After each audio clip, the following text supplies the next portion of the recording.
రాకాలోకంకి స్వాగతం. ఈ కంటెంట్ మీకు నచ్చినట్టయితే లైక్ చేయండి, మీ బంధుమిత్రులకు షేర్ చేయండి. ఇప్పటివరకు సబ్స్క్రైబ్ చేసుకోకపోతే సబ్స్క్రైబ్ బటన్ని నొక్కండి, అదేవిధంగా బెల్ ఐకాన్ని కూడా తప్పనిసరిగా నొక్కండి.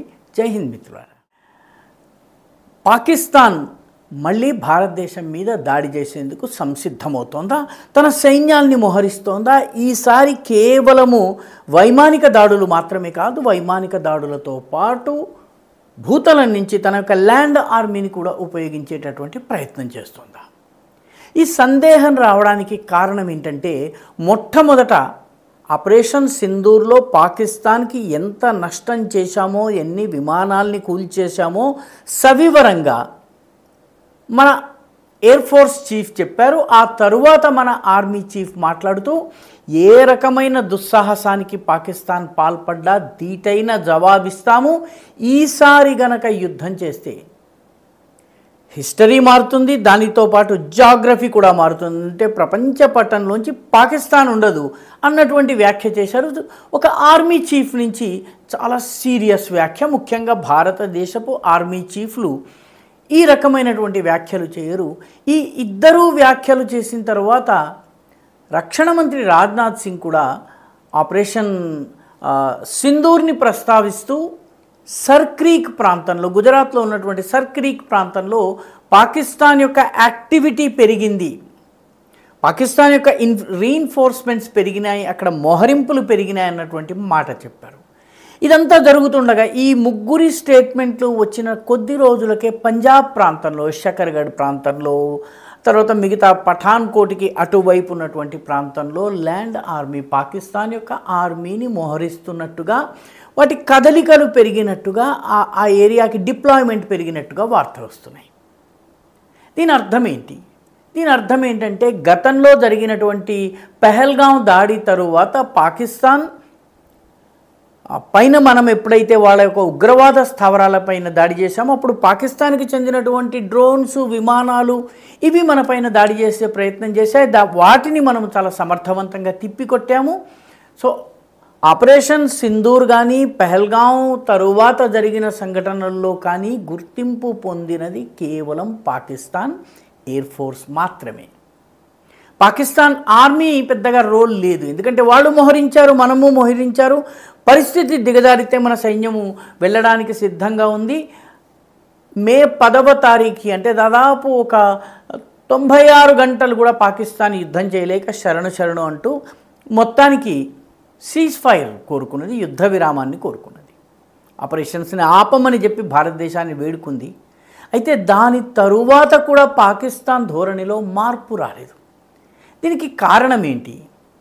దీనికి కారణాలు అనేకం ఉన్న అన్నిటికన్నా ప్రధానమైన కారణం ఏంటంటే, నవంబర్ 26వ తారీఖు నాటికి పాకిస్తాన్ ఆర్మీ చీఫ్గా ఉన్నటువంటి ఆసిమ్ మునీర్కి 3 సంవత్సరాల ఎక్స్టెన్షన్ కావాలి, లేదా పాకిస్తాన్లో చట్టంలో మార్చినట్టుగా 5 సంవత్సరాల ఎక్స్టెన్షన్ ఇవ్వాలి. 5 సంవత్సరాల ఎక్స్టెన్షన్ ఆయనకి ఇవ్వని పక్షంలో ఆయన ఇక్కడ ఉన్నటువంటి ప్రజాస్వామ్యబద్ధంగా, ప్రజాస్వామ్యం అనే బూటకము, పాకిస్తాన్లో జరిగినటువంటి ఎన్నికలు మొత్తం బూటకం, వచ్చినటువంటి షెబాజ్ షరీఫ్ని ప్రభుత్వాన్ని పడగొట్టవచ్చు, మార్షల్లా తీసుకుని రావచ్చు, లేకపోతే ఇమ్రాన్ ఖాన్ని బయటకు తేవచ్చును, ఏదన్నా జరగవచ్చు. కాబట్టి ఆయనకి ఎక్స్టెన్షన్ ఇచ్చే అవకాశాలు ఎక్కువగా ఉన్నాయి.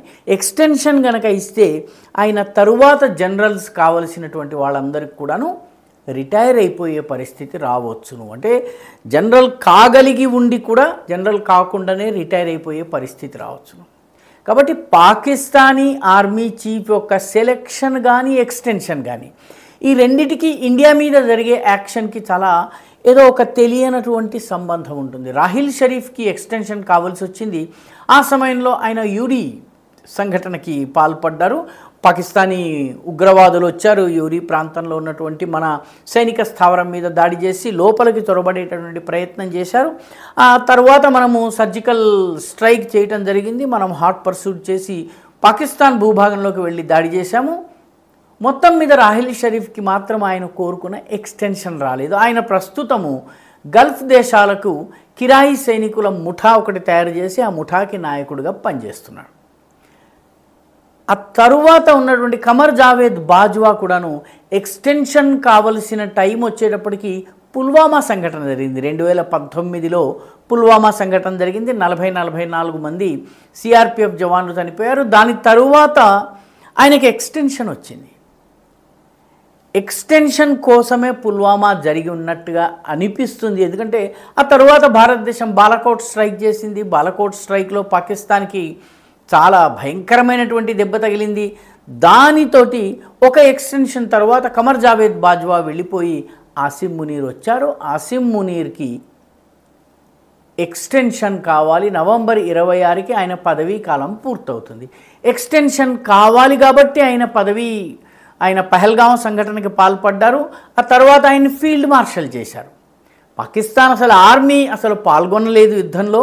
Air force to air force యుద్ధమే జరిగింది. భారత మిసైళ్ళు, డ్రోన్లు, పాకిస్తాన్కి చెందినటువంటి విమానాలు, యుద్ధ విమానాలు ఇవి మాత్రమే పోటీ పడ్డాయి. పాకిస్తానీ డ్రోన్స్ వచ్చినాయి. పాకిస్తానీ డ్రోన్స్ని లేకపోతే వాళ్ళ మిసైళ్ళని మన S-400 అడ్డుకుంది. మొత్తం మీద గగనతలంలో జరిగిన యుద్ధం మాత్రమే. ల్యాండ్ ఆర్మీకి పాత్ర లేదు. కానీ ల్యాండ్ ఆర్మీ చీఫ్ అయినటువంటి ఆసిమ్ మునీర్కి ఫీల్డ్ మార్షల్ పదవి ప్రమోషన్ వచ్చింది. సో ఈసారి ఎక్స్టెన్షన్ కోసము మళ్ళీ ఏదో రకంగా ఓడిపోయినా పర్వాలేదు, యుద్ధంలో మళ్ళోసారి ముక్కు పచ్చడైనా పర్వాలేదు, దేశం ఆర్థికంగా గంగలో కలిసినా పర్వాలేదు, ఏదో ఒక రకంగా భారతదేశంతో యుద్ధం వచ్చేటటువంటి వాతావరణాన్ని కల్పించినట్లయితే తనకి ఎక్స్టెన్షన్ వచ్చే అవకాశం ఉందని చెప్పి ఆసిమ్ మునీర్ భావిస్తున్నట్టుగా పాకిస్తానీ పత్రికలు, సోషల్ మీడియా రాస్తున్నాయి. కాబట్టి ఆపరేషన్ సింధూర్ 2.0 అనేది అనివార్యము అన్నటువంటి ధోరణి భారతదేశానికి చెందినటువంటి మిలిటరీ సర్కిల్స్ కానీ, వ్యూహకర్తల సర్కిల్స్లో కానీ అనిపిస్తోంది.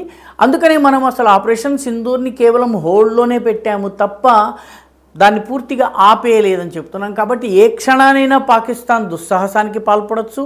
ఈసారి ల్యాండ్ ఆర్మీ అందులో భాగం పంచుకుని నేరుగా మన సరిహద్దు దాటడానికి అటు సర్క్రీక్లోనో ఇటు పంజాబ్లోనో ప్రయత్నించవచ్చు, కశ్మీర్ని వదిలిపెట్టి. ఆ సమయంలో land army to land army యుద్ధం జరిగే అవకాశం ఉంది. కాబట్టి ఆయనకి ఎక్స్టెన్షన్ వచ్చే అవకాశం ఉంది. కాబట్టి ఎక్స్టెన్షన్కి పాకిస్తాన్లో ఆర్మీ యొక్క దుస్సాహసానికి లంకె ఉంది. అది గనక జరిగితే ఆపరేషన్ సింధూర్ 2.0 తప్పనిసరి. అది జరిగితే మన సైనిక ఆర్మీ చీఫ్ చెప్పినట్టుగా పాకిస్తాన్ యొక్క హిస్టరీ మారుతుంది, జాగ్రఫీ కూడా మారిపోయే పరిస్థితి ఉంది. వీడియో మీకు నచ్చినట్టయితే లైక్ చేయండి, షేర్ చేయండి, ఈ ఛానల్కు సబ్స్క్రైబ్ చేయండి. మీ అభిప్రాయాన్ని కమెంట్ల రూపంలో తప్పనిసరిగా పంపించండి.